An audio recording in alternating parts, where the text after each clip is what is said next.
ladies and gentlemen, Northwest's father. What's good?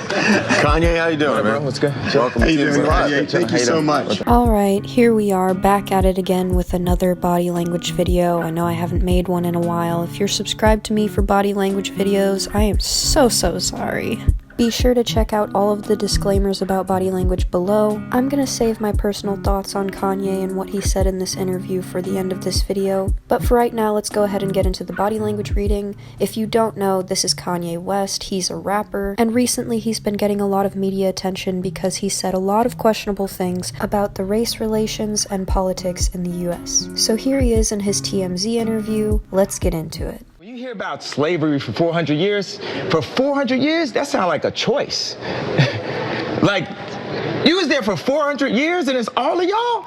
You know, like, it's like we're mentally in prison. I like the word prison because slavery goes too direct to the idea of blacks. So we're about 3 minutes into the interview when Kanye West says this. I want to point out the vibe that all three of these men are giving off right now with their body language. Harvey seems very relaxed. He's not closed off to this conversation at all. He does look like he's got something to say. Charles there in the middle seems to be taking a more submissive approach whenever it comes to addressing Kanye. He's got his arms crossed in a weird position and he's very stiff with his movements. I feel like Charles has already come into this with some sort of bias because he already looks like he's been offended, and Kanye hasn't even said the slavery comment yet. Kanye, on the other hand, right now looks perfectly content, and you'll see in a second how that changes after he says his slavery comment. So after he says it sounds like that was a choice, you can see Harvey's head pull into himself because he's like, and Kanye laughs out of nervousness because he realized he wasn't going to get the response that he thought he was. And you'll notice that Charles stays completely still aside from blinking maybe once or twice. He is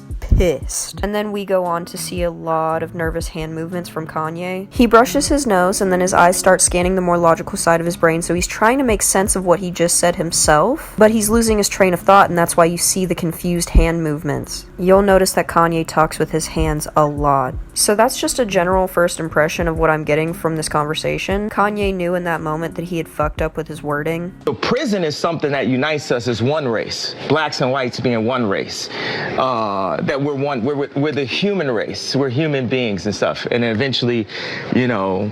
Can I go back to something you just said? Because I don't want to let it pass. Yeah, see, this is when all that disbelief starts setting in. Charles is actually very happy that Harvey stopped him. You said that slavery was around for 400 years. At a point, it becomes a choice?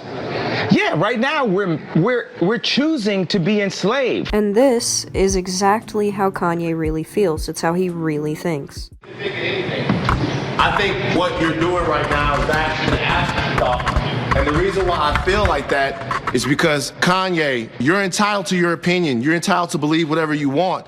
But there is fact and real world, real life consequence behind everything that you just said. What's your name, though? I'm Van. It's not true. I'm sorry for disappointing you, Van.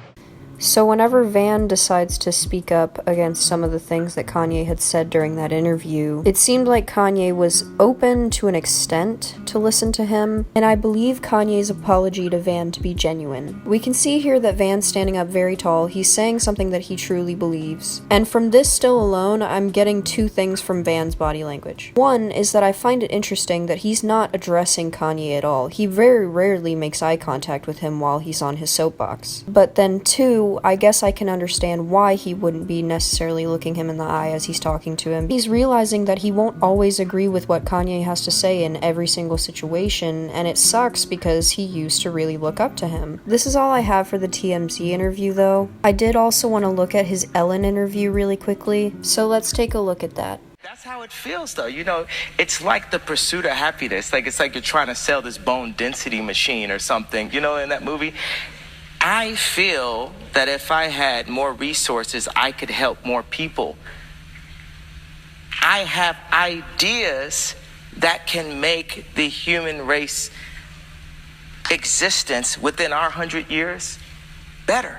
And his body sings with him while he says this. This is something that he's like dead set on. He thinks that he has some kind of knowledge that'll make life better. He has a very firm set of beliefs, an unwavering set of beliefs. And that's where he gets himself into trouble. But to tie in the two and kind of bring this full circle, I personally don't think that Kanye West was trying to make slavery appear as though it was something that was written in a fantasy book. I think that he got too caught up in trying to quote Candace Owens that he messed up his own words and made himself look stupid. And I honestly think Shawn C said it best in his 400 Years Was a Choice video. The problem comes in whenever he starts acting like he is a god amongst men and like he is the end-all be-all and that everyone should follow in his footsteps. So I think the people who are understanding of this situation and have a good idea of who Kanye is at his core knows that he's not trying to be overly racist or insensitive at all.